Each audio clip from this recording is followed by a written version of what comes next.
নমস্কার বন্ধুরা, আশা করি আপনারা সবাই ভালো আছেন। আজকের এই ভিডিওতে আমরা যে মহাগ্রন্থটির কথা বলবো তা শুধু একটি ধর্মগ্রন্থ নয়, এটি মানব জীবনের এক অনন্ত দিশা প্রদর্শক। এটি এমন এক গ্রন্থ যা হাজার হাজার বছর পেরিয়ে আজও কোটি কোটি মানুষের জীবনে আলো জ্বালায়, এবং সেই মহাগ্রন্থটি হল শ্রীমদ্ ভগবদ্ গীতা। গীতা মানে শুধু কোনো যুদ্ধের কাহিনী নয়, গীতা মানে জীবনের প্রশ্নের উত্তর, দুঃখের মাঝে আলো, বিভ্রান্তির মাঝে পথ এবং মানুষের অন্তরের বন্দী শক্তিকে মুক্ত করার চাবিকাঠি। গীতা আমাদের শেখায় কিভাবে আমরা নিত্য ব্যস্ত জীবনে শান্তি খুঁজে পাব, কিভাবে কাজ করব ফলের প্রতি আসক্ত না হয়ে, কিভাবে নিজের মনকে স্থির রাখব, কিভাবে সঠিক সিদ্ধান্ত নেব, কিভাবে ভয়, দুঃখ, ক্রোধ, হিংসা আর ঈর্ষাকে জয় করব। গীতা হলো সেই আলো যা অন্ধকার ভেদ করে মানুষকে সত্যের পথে নিয়ে যায়। এই গীতা জন্ম নিয়েছিল কুরুক্ষেত্রের যুদ্ধক্ষেত্রে, যেখানে একদিকে দাঁড়িয়েছিলেন শ্রীকৃষ্ণ আর অন্যদিকে বিভ্রান্ত, দ্বিধাগ্রস্ত, হতাশ অর্জুন। মানুষের জীবনে যখন দুঃখ আসে, যখন সিদ্ধান্ত নিতে পারি না, যখন মনে হয় সব কিছু শেষ হয়ে যাচ্ছে, তখন আমরা আসলে অর্জুনের মতোই দাঁড়িয়ে থাকি জীবনের যুদ্ধক্ষেত্রে। আর তখন প্রয়োজন হয় একটি নির্দেশনা, একটি জ্ঞান, একটি ঈশ্বরীয় কণ্ঠ। আর সেই নির্দেশনাই হলো শ্রীমদ্ ভগবদ্ গীতা। গীতা শুধু হিন্দুদের বই নয়, গীতা হলো মানব জাতির বই। এটি হলো কর্মের গ্রন্থ, জ্ঞানের গ্রন্থ, ভক্তির গ্রন্থ, ধ্যানের গ্রন্থ এবং জীবনের সার তত্ত্ব।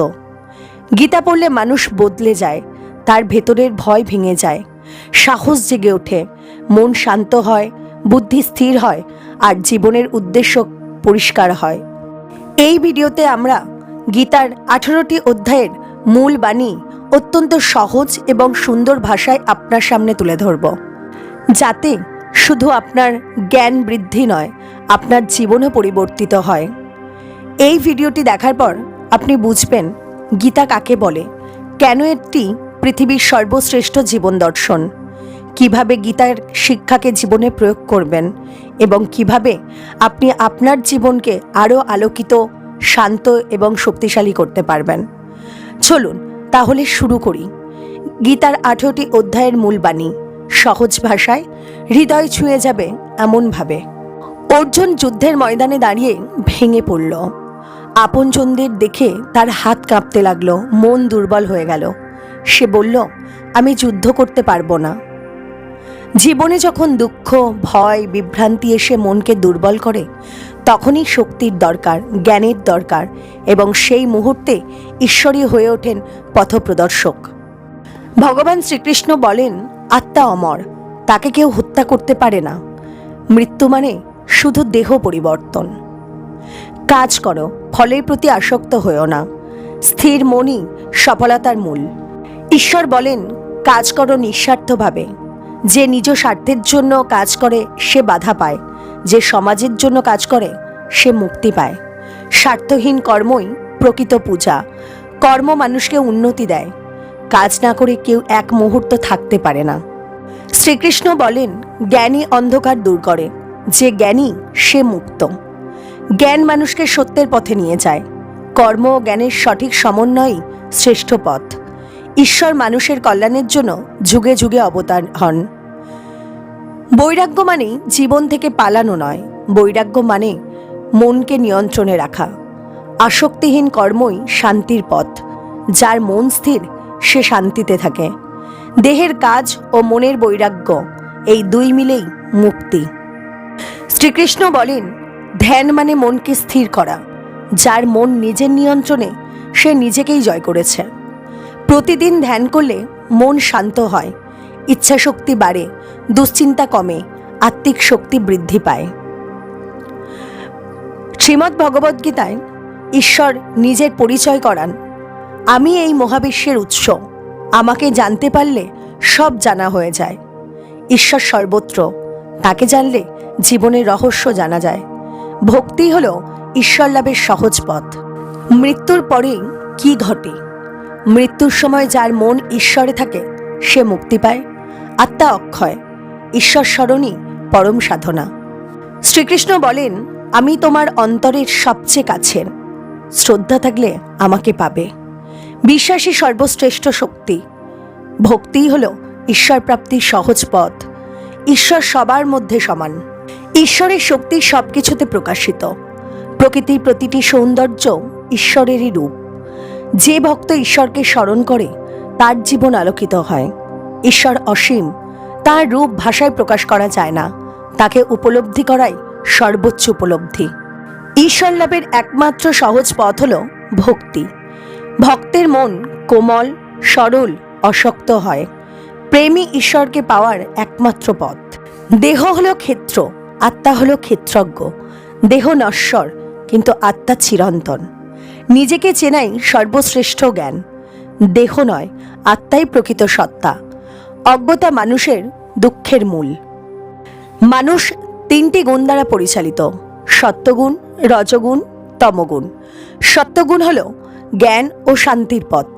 রজগুণ হল আকাঙ্ক্ষা ও ব্যস্ততার পথ। তমগুণ হল অজ্ঞান ও অলসতার পথ।